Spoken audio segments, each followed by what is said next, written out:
Alrighty, we are back. Your favorite podcast show of the week. This is Location Weekly. It is episode number 479, and we're recording live on Tuesday, August the 25th. Brianna, how are you? I'm doing good.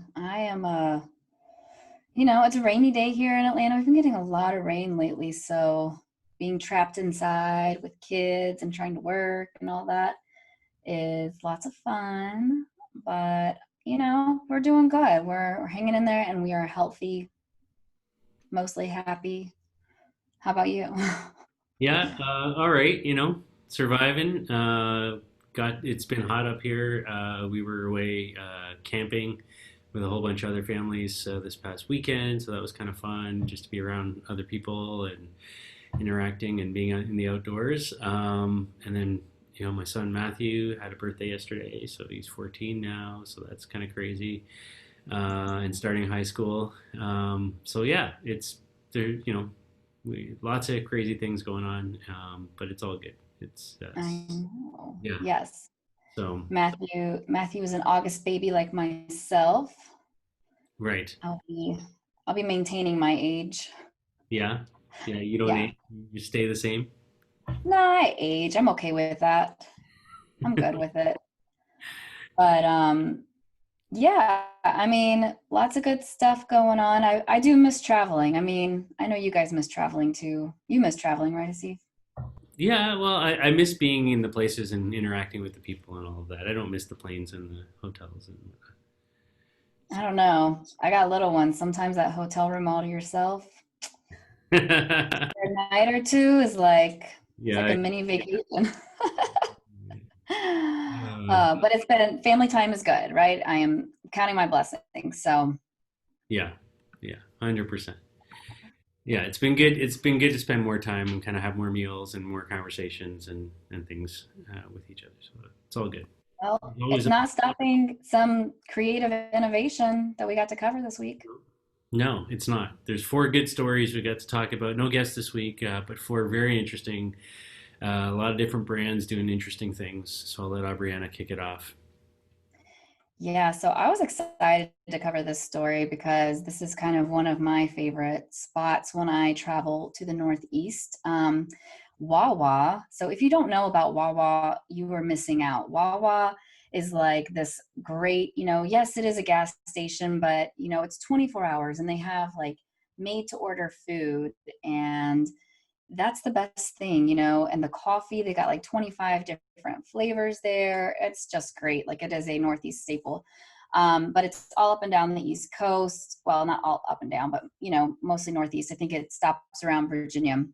So I loved Wawa during my college days and then living in Philadelphia was one of my favorites. And they have about 900 different shops, but now they are planning to do this drive-through type of a convenience store. So, it's based out of Pennsylvania and they're going to offer drive-through only service. So this is kind of coming on the back of obviously like COVID and only letting so many people into their stores and everybody has to have on masks and making sure that they have the right workflow and the traffic flow. And that's really hard to do in a Wawa store because, think about like a convenience store, you're kind of moving all over. You're ordering your food, you're going to go get your drinks, then you're going to go find some chips and maybe a candy or whatever. But so they're thinking about like, well, how can we make this more convenient, less, interaction with other people? And they are going to start to roll out drive-throughs. So they operate in New Jersey, Delaware, Maryland, Virginia, and DC. So they offer obviously like coffee and fuel and surcharge free ATMs. So there's always a big crowd there. It is always super crowded inside of any Wawa I've ever been to. And so I think this will help with the workflow, right? And help also, just let people come in who are maybe more comfortable coming in and not have to necessarily.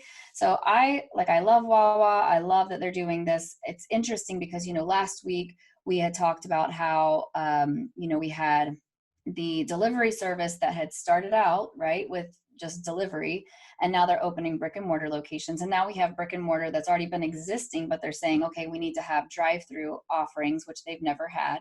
So, they're kind of becoming this like quick service restaurant And I mean, they really have been that for a long time because you go up, you put your order in on the screen, you get to specify all the details and things that you want. And I imagine there's so much they could do with their apps. They already do mobile ordering as it is. So I assume that they're going to start to integrate all of these different pieces that they have and just allow you to kind of go through the drive through and pick it up.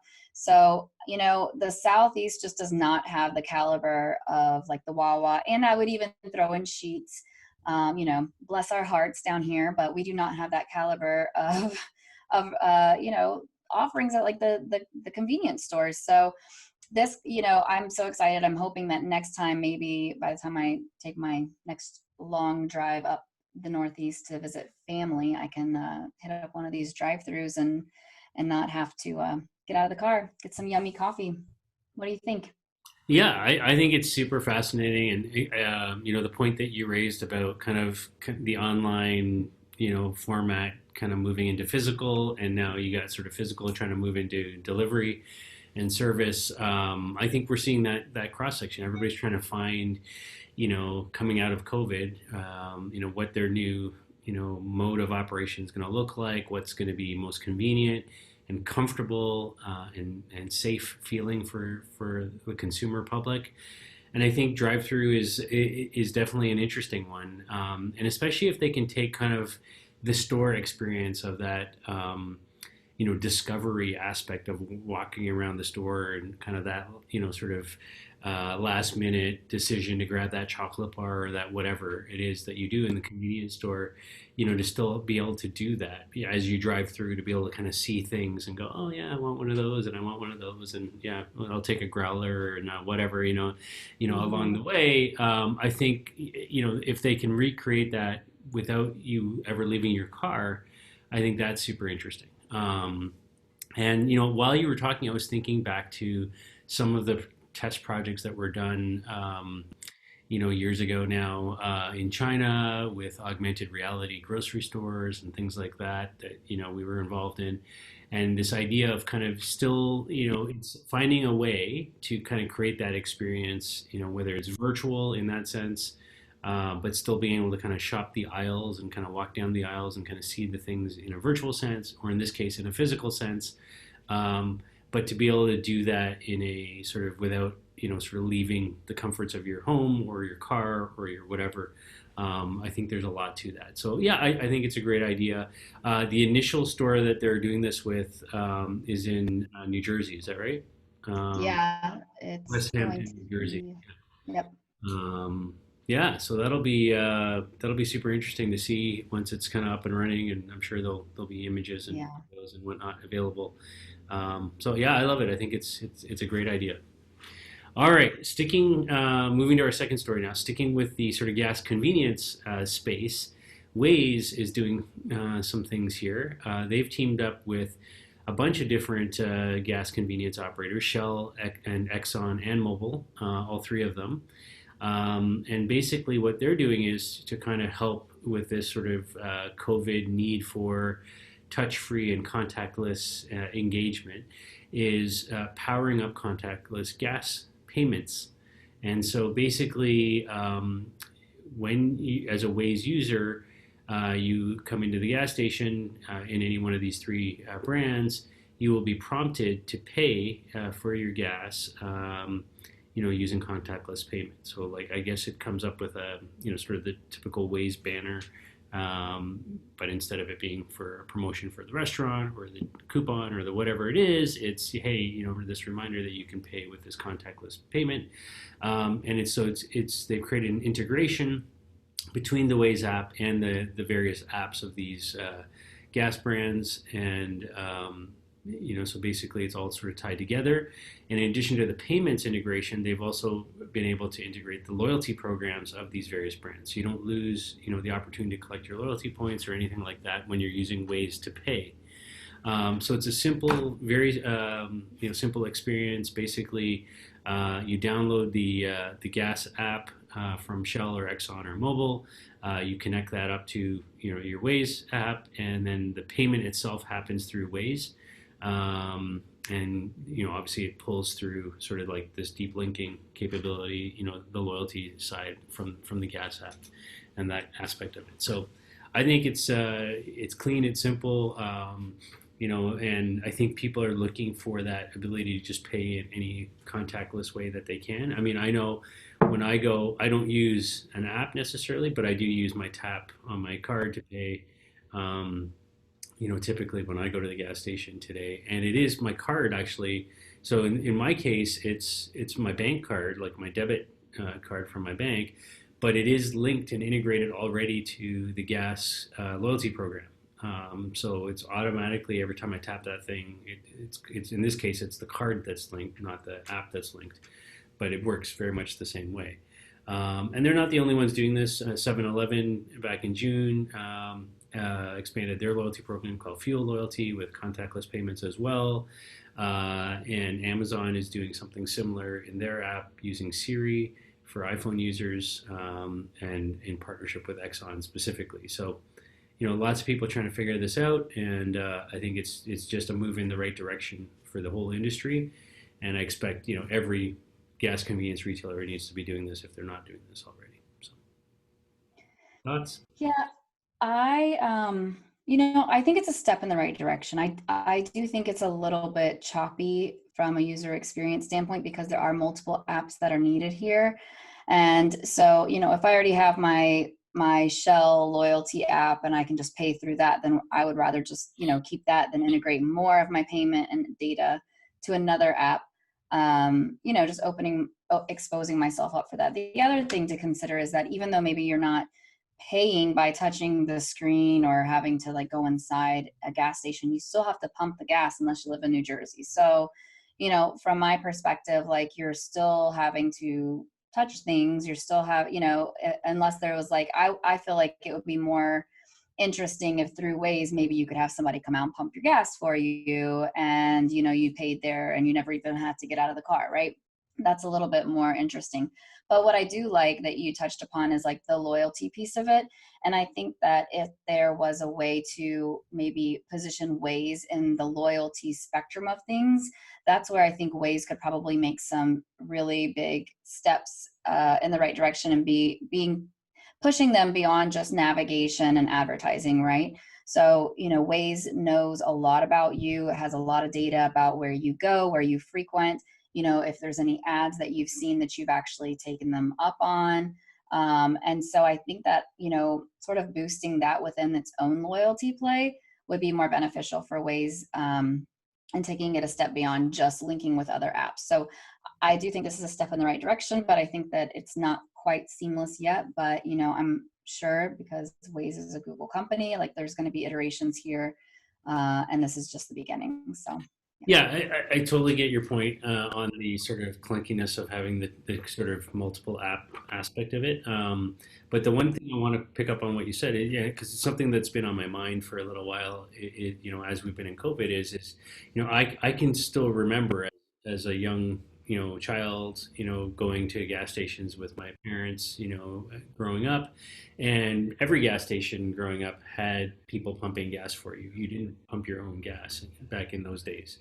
And so it's almost like we need to kind of go back to this idea of, there's this, I think there's two elements to that. There's sort of the safety aspect of it, from a COVID point of view, but there's also a customer service, component to that, has been lost. And I know, sort of reducing the jobs and kind of taking that cost out is one thing, but I think if you can, there's an opportunity for progressive brands here, I think, to bring an element of that back, and at the same time help customers feel safer and more comfortable. It may be the thing that wins you, business over another that doesn't do that. I don't know, but I think there's opportunity for that. Just like we're seeing, a return of delivery services and milk delivery and food delivery and all sorts of things that were a thing when I was a kid, still. And so I think there's this cycle of brought on by COVID, but I think opportunities created from that. So we'll see. Yeah, I think giving consumers the option is the most important thing because, like I said, we were talking about me living in the Northeast before, and whenever I was in Jersey, it frustrated me to have to wait for somebody to come over and pump my gas because sometimes you had to wait a little bit longer than if you just were able to jump out and do it yourselves. But I think giving consumers the option to have that done for them or not is a great put things back in the consumer's hands. Like, how comfortable do they feel, and how can you provide them the best service for how they want to Hmm. personalize that experience, because it's different for every consumer. So going, we're kind of on like the QSR and quick delivery ride today. And so Burger King, once again, got another story for you from them. And they have done another fun campaign. Not, I wouldn't say that this is like at the level of some of the other ones we've covered, especially it's not as intricate, right? There's not as many Or digital.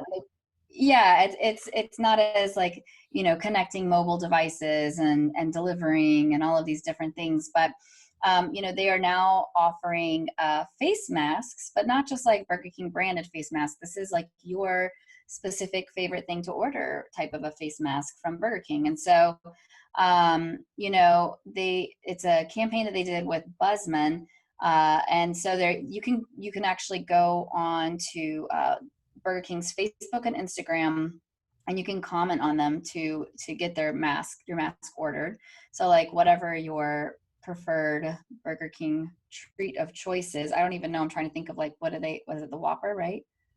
Yes. Yeah. So, like if that's what you want, or, some other sandwich, you can get that printed on your face mask. And so when you go up to the drive-through or to the counter, you don't even have to talk. You can just show them your face mask. I mean, I guess if you want more than one thing, maybe you need more than one face mask. I'm not really sure how that works, but it's a fun campaign, right? So they just did this, and they also did another campaign not too long ago in Germany, where one thing that I always have loved about Burger King, and I actually took my kids to Burger King like a few weeks ago for the first time, because they had a tennis lesson, and it just happened to be that they wanted Burger King, and I was like, I don't think we've ever been to Burger King, so let's go. So they got like the whole crown, and that was like a big deal, because that was the thing I always remembered about Burger King growing up, and they thought it was great. Well, in Germany, they did this campaign where instead of just the regular sized crown, they had these crowns that were like, I mean, think of larger than a sombrero, but to help you stay socially distanced. The consumers had to put them together and like build them themselves, but it was like a folded flat version of this hat that you could put out. I mean, it was like a 6 foot diameter all around you if you could balance that. So it was really funny. But they're always doing these fun, creative things. And I think that, in today's day and age, taking what is keeping us safe and necessary, and, protecting us as much as possible from sharing germs or getting other people's germs, and they're using it. So I like this. I applaud their creativity as usual. And yeah, so if you want to get a face mask, go on Burger King's Facebook or Instagram, put in your order. There you go. I got nothing else to say about that because it's just they're just so creative. These guys are just constantly coming up with some fascinating way to just get into the daily lives of consumers, right? In whether it's with masks or social distancing crowns or helping you with your homework or whatever it is that we've covered over the last little while. I just love the campaigns that they do. So just phenomenal stuff. All right.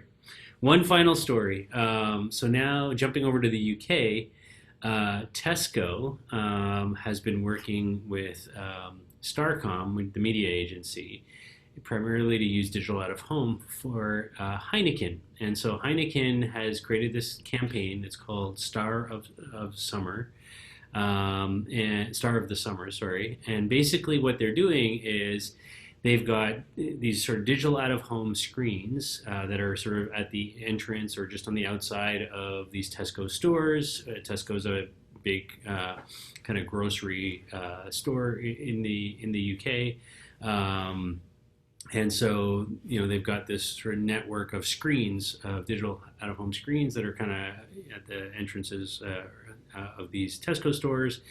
And so what they're doing is they're using these screens to run this campaign called the Star of the Summer for Heineken, and it prompts audiences to basically, go inside the store and find the Heineken display and scan codes, in store to then be entered into a contest to win prizes. And they're really focused on kind of the summer and sort of enjoying backyard life and barbecues and all that sort of stuff. So they get, like, one of the prizes is like this sort of Heineken custom made branded barbecue, in the Heineken green and all of that. So I nothing super amazing about the campaign. The one thing I will say that I really really like about it is the blend of the out of home with the in store activation.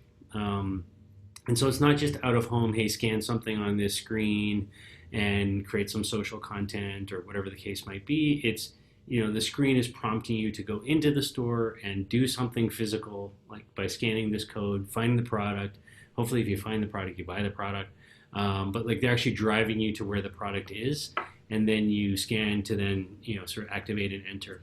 So I love that sort of connectivity between the media types, if you will. Like, so the what's printed on the box or on the in-store signage, to the digital aspect of it, with the Starcom campaign that's running on these Tesco Live screens. So yeah, it's again, nothing sort of mind changing or real technology innovation, but a very practical, and I think could be quite a powerful use of the tools that they have there, in a very interesting and creative way. Yeah, I mean, I do. So I agree with you on the first point that you made, which was blending digital out of home with driving in store. I think that that's really important. I mean, prior to COVID, I think it was super important to be able to tie any type of campaigns to any incremental lift that you can see in your stores with your products and with your brand, right? I mean, that's the goal of all these things, is to drive revenue and to drive business and loyalty and just brand recognition as a whole. I think that what they could have done, I mean, look at what Burger King just did, right? With masks and things of that nature, where they're talking about socially distancing crowns and all of that.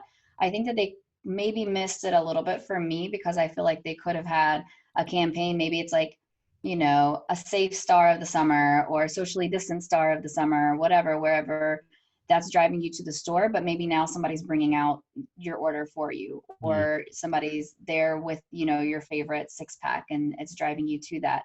So I think that they could have maybe taken this just one step further to just let their let their their consumers understand that they know what's going on, and like they're more concerned with just going from out to in. But overall, again, you know blending things, I think, is always a good step in the right direction. Yeah, I think you make a valid point, I'm actually going to take the counter on it. I'm going to say that I think in some respects there's so many COVID something campaigns going on right now everywhere, and to some extent I think like people are getting a little bit overwhelmed with it, and maybe there's a notion that we want to have a bit of a feeling that things are normal, or getting back to normal, and maybe having people go into the store gives you a sense of that. I don't know, right? But Oh, I hear that. That's a valid point. yeah. So anyhow, that's our show for this week. You've been listening to episode number 479 of Location Weekly. We thank you, as always, for listening and watching. If you have story ideas, please reach out to us. We love getting ideas for stories and hearing about what's going on around the world, so anywhere in the world. So please contact us. We're easily found on all the social channels. If you're watching the video version of this, the contact information is on your screen at the end here. And of course, we'll be back next week with yet another episode. Have a great week, everybody, and we'll talk to you soon. Bye. Bye.